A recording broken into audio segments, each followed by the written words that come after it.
Hello everyone, how's it going? It's Steven here. Today I want to talk to you about Warcraft 3.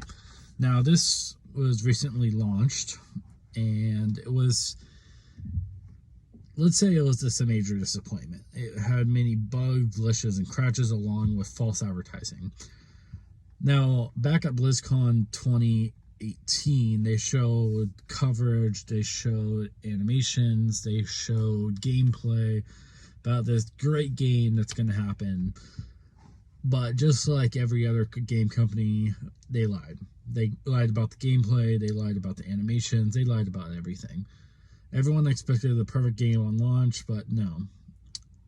What happened was people played the game and it crashed all the time. It had many bugs and glitches that broke the game. It wasn't as expected. And I think what was interesting to say the least is that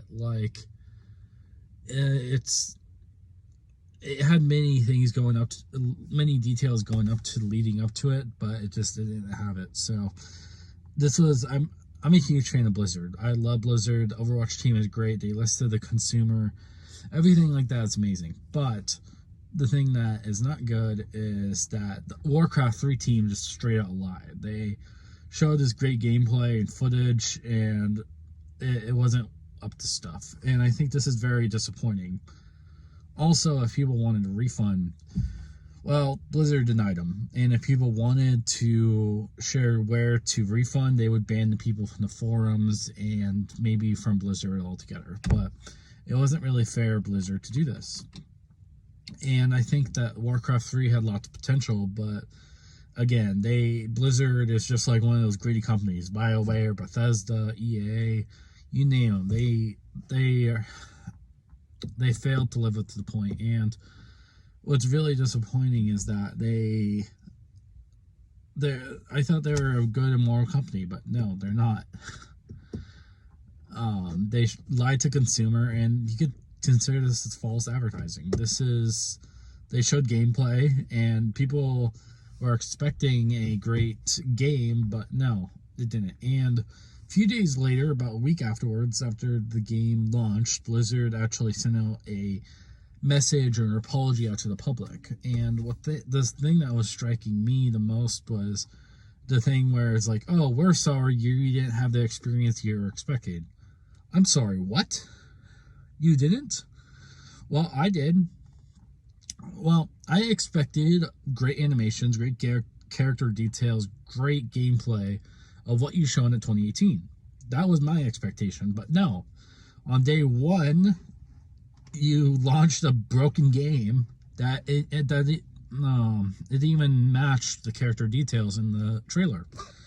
So apparently you're shifting the blame to us, saying it was our expectation, even though it was our expectation that it was you made the expectation for us.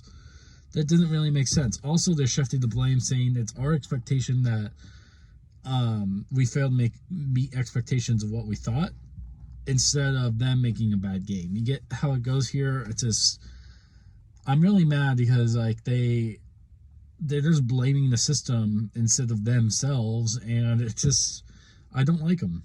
And I think this has less faith in Blizzard for me, and Blizzard screwed up. And one screw up of a company, I learned over time, they will never get back, and they will never grow. And it's saddening to see this, because I don't want Blizzard going down this track, and yet they're doing it. And I didn't care about the Hong Kong issue. That was a whole different side issue. I understand with Blizzard, but now this has gone too far, where Warcraft 3 actually opened my eyes to Blizzard and saying, oh, wait, they actually created a bad game, just like every other game company in the world. Well, not every other game company, but anyways, the AAA titles and live service games. Thing is, this Warcraft 3 was a live service game. It still is.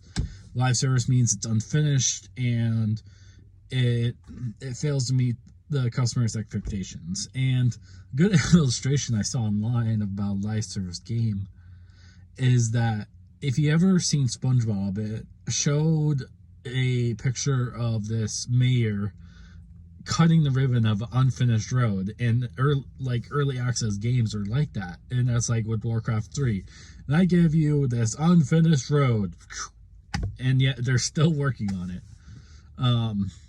And I feel like that's games these days. That's Warcraft 3 right there. It's along with Anthem, it's along with Fallout 76.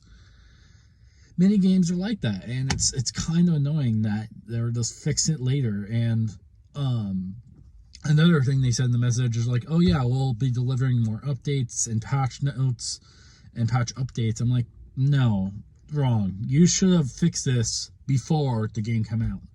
It's not our job to wait for you to fix it.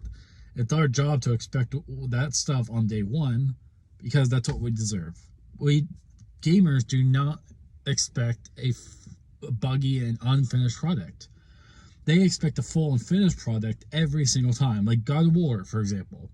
That was a finished game. There was no game-breaking glitches or bugs or crashes. It was a really fun game to play, and it was full and finished. It had nothing to add on, and we'll just have to wait for God of War 2 for the next one. That's how games should work. There's no add-on DLC.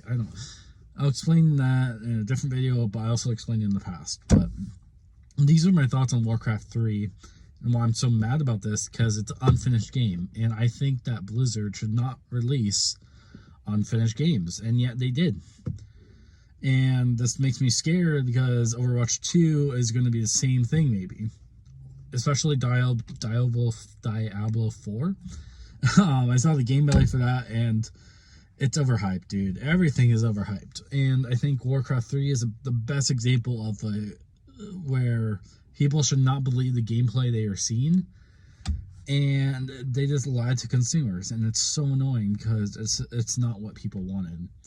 Anyways, these are my thoughts on Warcraft 3. Welcome to reach out to me and talk to me more, but this is what you see, and I'll see you later, everyone. Bye.